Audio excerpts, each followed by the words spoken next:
Donc là, je suis à d'entre vous maintenant, je pense, connaissent Faustomata, le nouveau directeur du Centre d'art plastique de Royan, et puis l'ancien qui est là, Jean-Pascal Léger.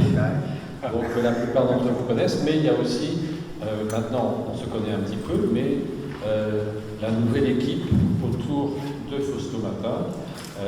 C'est quelque chose, je le disais à l'instant, qui nous a vraiment frappé et fait plaisir lorsque nous avons tenu le conseil d'administration de l'association et l'assemblée générale de l'association.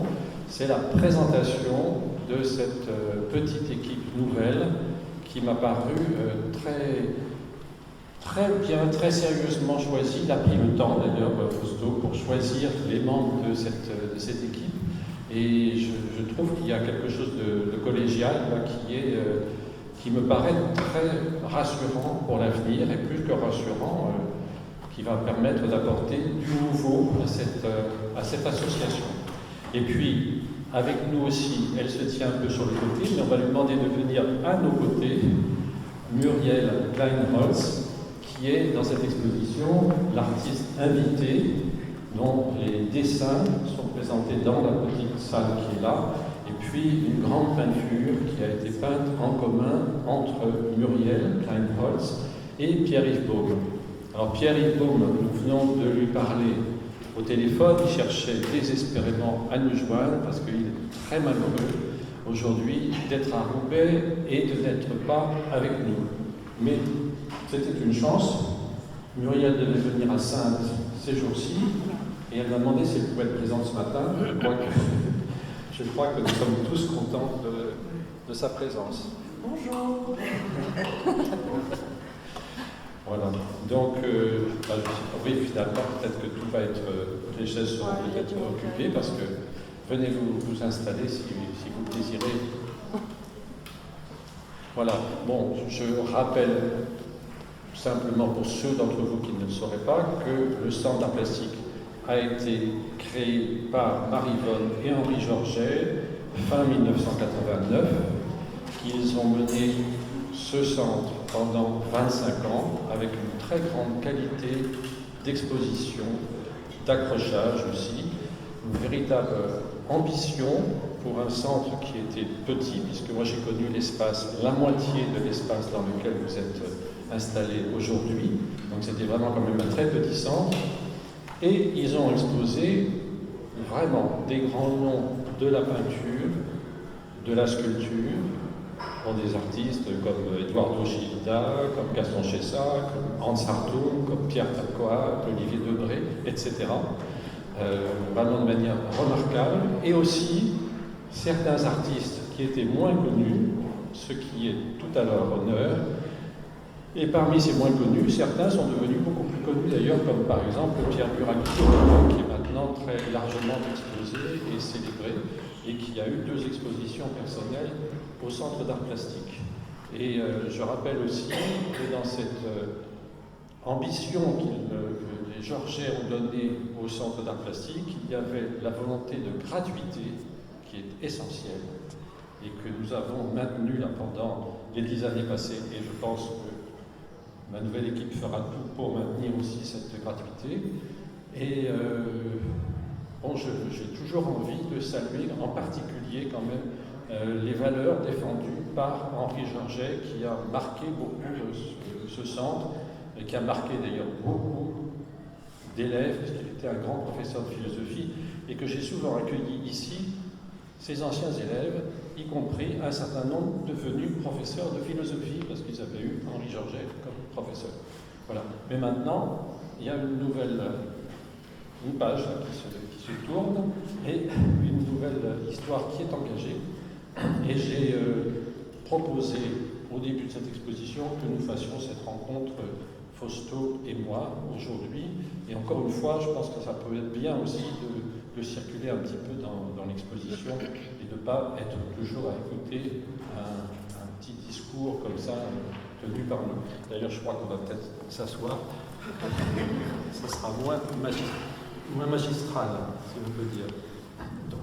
Donc Pierre-Yves Baume avait participé déjà à 2 expositions ici, L'inquiétante étrangeté avec en particulier des artistes comme Max Neumann ou Anthony Ross Blasco, et Daniel Pomerol aussi. Et puis une exposition qui avait rassemblé 26 artistes de l'échelle l'été dernier, et qui était une exposition donc quand même très vaste, où il y avait une œuvre assez monumentale de Pierre-Yves Baume qui était exposée, qui s'appelait le colporteur, où en guise d'échelle, un personnage était juché sur un petit tabouret. Et il était hésitant pour présenter cette œuvre. Je me dis mais qu'une touche d'humour nous ferait toujours du bien. Il y a un mot d'ailleurs qui me vient à l'esprit du très grand artiste Raffles Casamada, en disant cela, qu'on peut appliquer à beaucoup de choses, qui est une touche d'humour facilite la circulation de l'air. Et c'est très bien dans la peinture aussi, ça. C'est un mot que j'aime bien. Donc Pierre-Yves Baume, artiste qui vit à Roubaix, dans un atelier, peut-être Muriel peut nous expliquer où est situé cet atelier à Roubaix, quel type d'atelier c'est, puisqu'elle partage l'atelier avec Pierre-Yves. Donc c'est un atelier qui se trouve dans une ancienne usine à gaufres, qui s'appelle Rita, et c'est un lieu qui est autogéré depuis qu'il existe, c'est-à-dire depuis bientôt 30 ans en fait. C'est un lieu qui occupe quasiment un énorme pâté de maisons et dans un endroit, dans un quartier hyper populaire. Il y a beaucoup de trafic, etc. Mais c'est un cocon de travail où les gens viennent dans cet endroit pour y vivre, parce qu'il y a beaucoup de gens qui vivent dans le lieu et qui y travaillent. Et voilà, nous on est contents de se retrouver quasi chaque matin, on est chacun dans un côté de l'atelier pour bosser. Et puis voilà, c'est magique d'avoir un grand espace comme ça pour travailler ensemble et en solitaire. Hein? Oui, et solitaire qui, dans certains cas, produisent une œuvre à deux. Voilà. Ça nous est arrivé déjà plusieurs fois par le passé de travailler ensemble pour voir un peu comment nos mondes allaient un peu se confronter, s'affronter, comment on allait se sortir de tout ça, parce qu'on aime bien expérimenter des choses, et comme on s'entendait bien, comme on s'entend bien, on avait envie de voir un peu ce que ça allait donner plastiquement. Et cette peinture qui est là derrière le petit mur, ça faisait déjà pas mal d'années qu'on avait envie de recommencer, parce que les premières œuvres c'était il y a 10 ans, je crois que ça devait être en 2014, il y a exactement 10 ans. Donc voilà, on a acheté une grande toile et en passant chacun on mettait des traces. Enfin surtout moi, c'est plutôt moi qui fais les traces, et Pierre-Yves qui est plutôt dans les détails, qui a après continué sur cette histoire. Qu'est-ce qu'il a fait, Pierre-Yves, oui. Qu'est-ce que vous avez fait tous les deux dans la peinture? C'est vraiment, il faut aussi systématiquement. Pas forcément. Peut-être que si on se promène tout à l'heure, je m'expliquerai mieux, parce que là ça va être très abstrait, je pense. D'accord. Ça nous est... En fait, c'est assez bizarre de travailler là-dessus sur une peinture, parce qu'on peut penser qu'il faut faire attention, de ne pas bousculer le travail de l'autre, de ne pas effacer, etc. Et en fait, nous, on s'en fiche. Donc c'est vrai qu'on allait voir ce qui se passerait, puis ça donne le détroit du Pas-de-Calais. Oui. Voilà. Oui, parce que le titre, c'est la tempête du détroit. Oui, c'est ça. Et il s'agit du détroit du Pas-de-Calais, avec ce qui se passe de grave dans ce... qui se noie. Voilà. Donc bon, je vous expliquerai plutôt tout à l'heure, je pense, quand on sera devant l'œuvre. Peut-être Fausto Mata a été très présent déjà dans cette exposition, puisque je crois qu'il est venu chaque vendredi, chaque samedi, chaque dimanche, plus les jours fériés. Donc, est-ce que, Fausto, vous pouvez nous dire un peu, peut-être à la fois comment vous avez ressenti l'exposition, et aussi, et là il y a trop de... Excusez-moi, je trouve qu'il y a trop de bruit en même temps qu'on parle.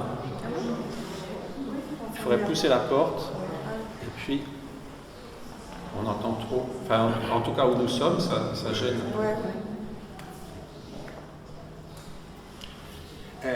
Oui, je disais à la fois comment Fausto a pu ressentir les choses et ressentir le public qui est venu, puisque l'exposition, elle a une grande audience.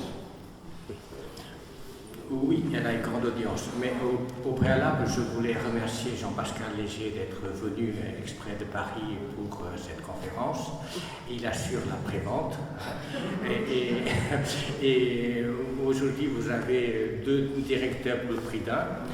En tout cas, merci de votre présence. J'ai insisté sur la gratuité, moi. Oui. Écoutez, Pierre-Yves Baume, finalement, je le connaissais fort peu, à part qu'il y a un certain nombre d'années, mon collègue Antoine de Galbert m'avait parlé de Pierre-Yves Baume. C'est le directeur de la Maison Rouge à Paris, ex-Maison Rouge. Donc je le connaissais mal, cette œuvre de Baume. Et donc pour moi, c'est une découverte extraordinaire. Évidemment, il m'a fallu un peu de temps pour rentrer dedans, parce que c'est assez mystérieux, assez varié, mais c'est assez passionnant parce que très vite on se rend compte que c'est une œuvre profonde, parfois un peu grave, mais j'ai eu des personnes qui ont visité l'exposition qui ont vu aussi le côté humoristique. Et ça, c'est quand même la cerise sur le gâteau, de voir dans cette gravité la part de l'humour qui reste toujours une belle arme par rapport aux bêtises qu'on entend tous les jours. Et le public, d'une façon générale, soit le public est extrêmement fidèle et averti, soit il est extrêmement ouvert. D'une façon générale, le public a adoré l'exposition. Et donc j'en ai été très, très heureux. Ils ont pris suffisamment de temps, par exemple pour une œuvre comme celle qui est derrière moi, la peinture noire et blanche et grise. C'est une peinture pas évidente, on pourrait la prendre comme quelque chose d'abstrait. Or très rapidement, ils voient toutes les têtes qu'il y a dedans. Donc ça veut dire qu'il y a une attention portée aux choses. Et que les gens ne rentrent pas ici, ils font le tour et repartent aussitôt. Donc il y a une attention, il y a une bienveillance, et ce dont j'ai découvert, c'est qu'ici, il y a un vrai public de fidèles. Je pense que 75% des gens qui rentrent connaissent déjà le lieu. Évidemment, l'ancienneté de l'institution, 35 ans, y est beaucoup. Le fait qu'il y ait eu 2 équipes avant la mienne qui aient œuvré dans une certaine rigueur et vigueur artistique a déjà marqué les gens. C'est pas de l'art, comment dirais-je, décoratif. Donc le public est merveilleux et j'en suis tous les jours assez bluffé face à la qualité des visiteurs. Et en plus, je suis très heureux de voir que le public est nombreux. Nous avons bénéficié des vacances, des ponts, des week-ends, comment dirais-je, les fériés, et donc nous sommes à plus de 3000 visiteurs, ce qui est, à mon avis, un très bon chiffre. Voilà à peu près. Quant à l'explication des œuvres de Pierre-Yves Baume, je pense que véritablement Jean-Pascal les connaît mieux que moi, en tout cas depuis plus longtemps. Je veux bien que vous en fassiez en quelque sorte la description, ou comme vous voulez, et à la fin, je veux bien éventuellement vous répondre quant à l'avenir du centre. Oui, alors Jean-Pascal va se permettre de corriger le nouveau en disant qu'il n'explique pas les œuvres. Parce que je ne vais pas expliquer les peintures. Donc, juste peut-être, je ne sais pas comment on peut appeler ça, faire quelques petites marches d'approche, mais pas expliquer. Je n'explique pas les œuvres. Bon. C'est un mot fourre-tout. Je voudrais juste poser la question sur l'humour. C'est quoi, qu'est-ce qui est humoristique dans ce travail? Par exemple, il y a quelques jours, une amie est rentrée et s'est plantée devant la chute militaire Et d'emblée, elle m'a dit, oh là là, il y a de l'humour là-dedans. D'accord. Hein? Mais ce n'est pas la seule personne à le dire. Ok. Mais évidemment, c'est peut-être pas évident au premier abord, mais derrière, il y en a. Alors, au premier rapport, peut-être, il y a d'abord la relative division à l'intérieur de l'accrochage et du choix pour l'exposition. D'une part, avec le fait qu'il y a 2 artistes présentés, mais d'autre part, entre des œuvres qui sont très récentes et qui sont pratiquement dans une harmonie de noir et blanc, de gris, avec parfois un peu d'ocre ou un tout petit peu de couleur, mais dans l'ensemble, c'est très évident pour les œuvres qui sont devant moi et derrière vous, donc une dominante de noir et blanc, et d'autre part, des œuvres où la couleur joue un rôle manifeste. C'est le cas en particulier pour ces peintures avec cette couleur verte qui domine. Alors sur cette couleur verte, j'en avais laissé une trace dans le texte que j'avais écrit pour le petit bulletin qui accompagne l'exposition. Pierre-Yves s'était empressé de me dire « Oui, mais c'est pas du tout le vert de la chlorophylle. Il s'agit de choses plus graves que ça. » Et il s'est mis à me parler à ce moment-là de la couleur de la chair dans la peinture flamande cadavérique. Donc, mais l'autre jour, dans l'entretien que nous avons eu avec lui, où il ne pensait pas parler beaucoup et finalement il nous a dit quand même beaucoup de choses, il a parlé de cette couleur verte aussi qui l'intéressait dans les chantiers, les soubassements des chantiers de construction. Donc c'était une autre source d'inspiration de ce vert qui est quand même très particulier et où effectivement on n'a pas tellement envie de songer ni à la prairie ni à la forêt, ça ne se pose pas.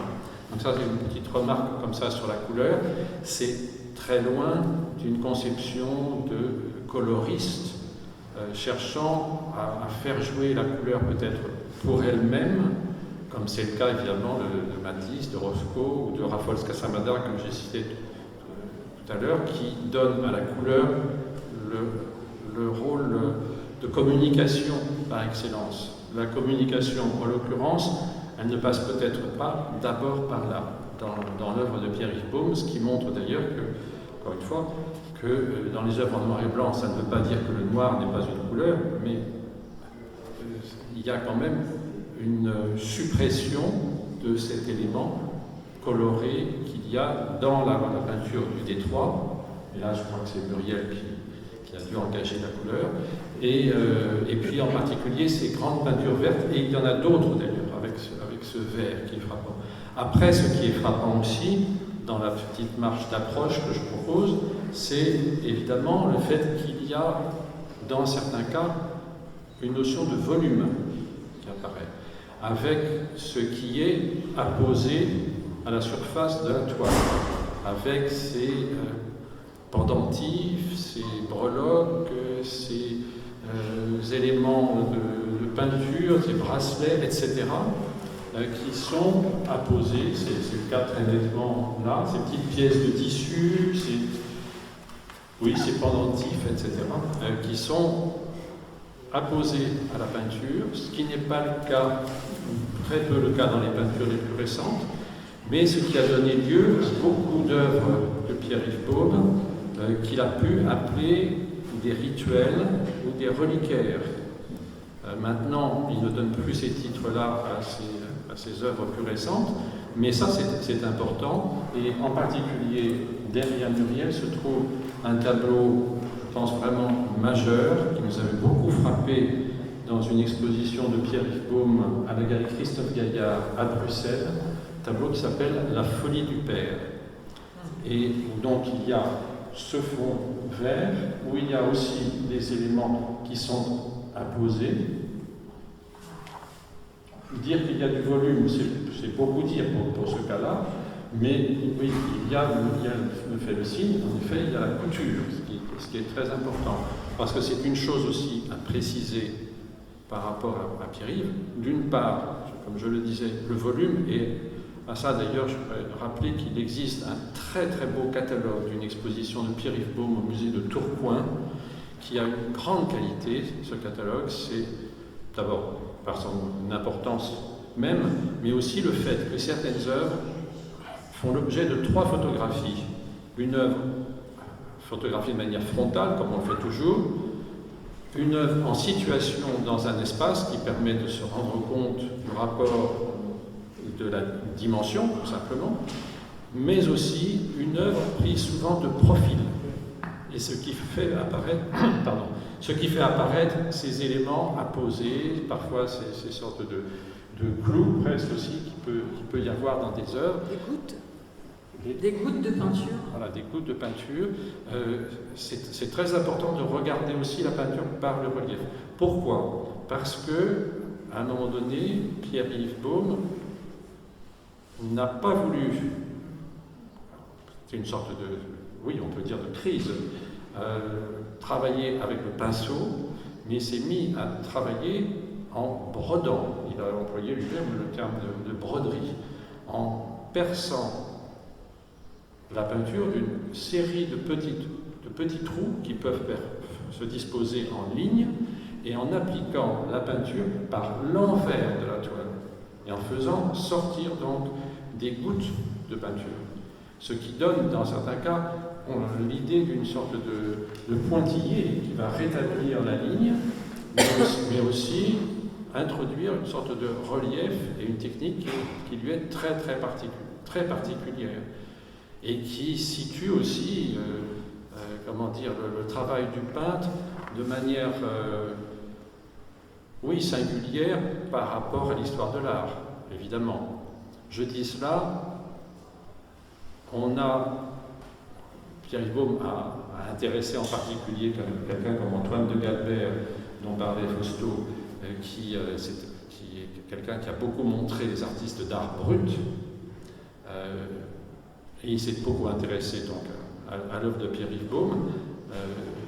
C'est difficile de parler d'art brut dans son cas, et sur le plan de cette technique, cette façon de travailler, peut-être. Autrement, non, parce qu'il y a beaucoup d'échos dans la peinture de Pierre-Yves avec des œuvres de l'histoire de l'art et d'une grande connaissance de l'histoire de l'art. Et en particulier, c'est vrai que, je reconnais ici une personne, par exemple, avec qui nous avons eu l'occasion de parler de cela, devant une toile comme celle de La Folie du Père, on peut évoquer des noms. Certains amis ont évoqué Kandinsky, mais on peut aussi évoquer Jérôme Bosch. Si on se met à regarder de près toutes ces petites figures qui deviennent comme des signes, mais qui sont souvent, dans beaucoup de tableaux, des figures, des personnages, parfois on a envie de dire des grotesques, mais comme vous pouvez la voir chez quelqu'un comme Jérôme Bosch. Autre affinité avec la peinture flamande toujours, le tableau le plus récent exposé, c'est la parabole des aveugles. Le monde aveugle, titre de Pierre-Yves Baume, en écho avec la parabole des aveugles de Bruegel. Donc là, les liens, et Pierre-Yves Baume vit à Roubaix quand même, à Flandre. Je fais un écho avec 2 très grands noms de la peinture flamande. Donc il y a, sans du tout, Pierre-Yves Baume, c'est pas quelqu'un qui va venir avec des références qui va nous asséner. C'est pas du tout le style de l'homme ni du peintre. Mais tout de même, ces 2 grandes références, c'est la peinture flamande, en l'occurrence. La Folie du Père, pour moi, c'est un grand exemple parce que il y a là quelque chose qui vient de l'histoire personnelle et en même temps, comme Pierre-Yves Baume l'a dit très nettement, il s'agit de son père, il peut s'agir de tous les pères, des dirigeants que nous avons aussi, et de la folie qui nous entraîne dans une sorte de tourbillon.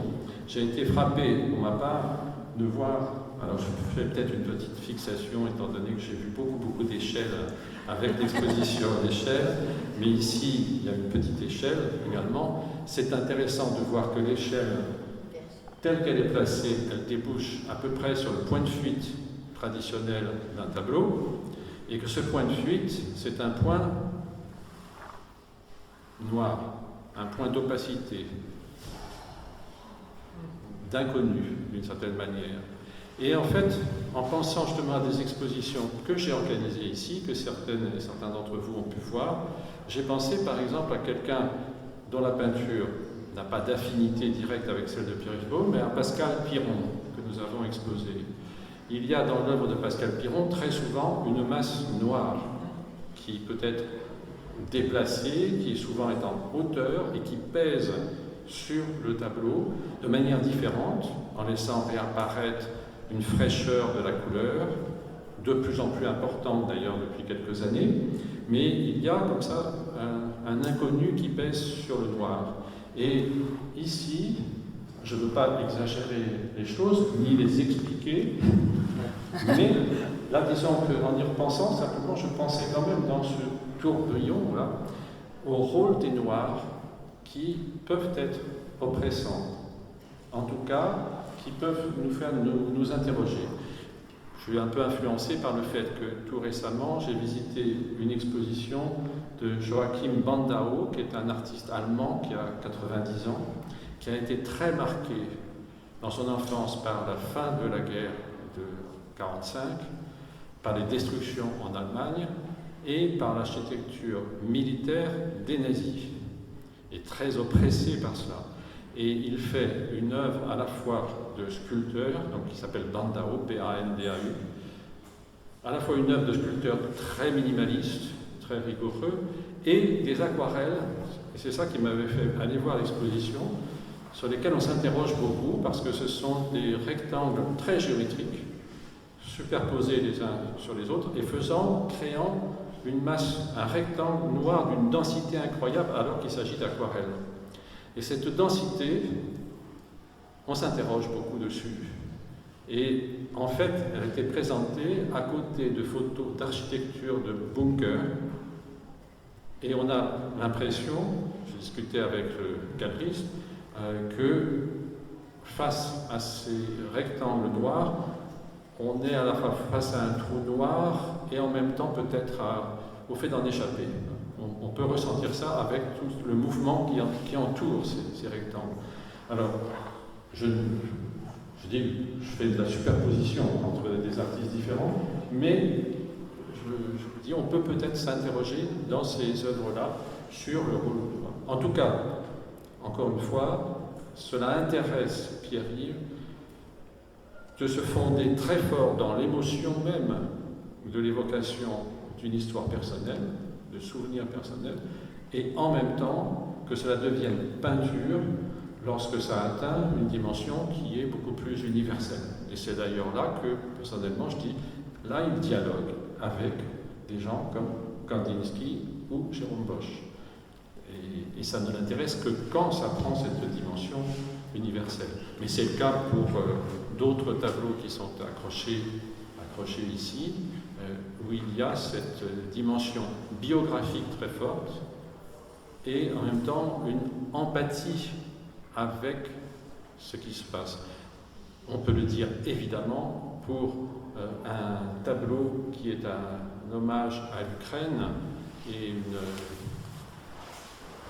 déploration, si on veut dire, avec en même temps une chute de l'architecture, une sorte de pluie de débris, et où tout ça donne à réfléchir à la position du peintre qui est dans son atelier, en solitaire, comme disait Muriel, qui a besoin en même temps d'exprimer sa protestation, sa déploration devant ce qui se passe, ce que nous avons envie d'ailleurs beaucoup d'exprimer à l'heure actuelle, et en même temps qui est dans sa solitude d'atelier et dans son travail de peintre, et qui ne pourra en effet être peut-être satisfait que quand il aura le sentiment de se raccorder comme ça à une humanité. Je ne sais pas si Muriel est d'accord avec ce que je raconte là. Tout à fait d'accord. Oui. Je suis tout à fait d'accord. C'est lui et le monde, et c'est son ressenti par rapport à son ressenti très très très très fort, parce que c'est quelqu'un de très émotif. Oui. Et voilà, je crois qu'il met toutes ses tripes dans son travail pour pouvoir survivre, j'ai envie de dire, vivre. Oui, il met ses tripes, mais en même temps avec une qualité de conscience, de pensée, de distance aussi. Et de poésie. Ah. C'est ce que je ressens. Plus que de l'humour. C'est pour ça que j'ai demandé à Fausto un peu de développer. Pour moi, c'est de la poésie.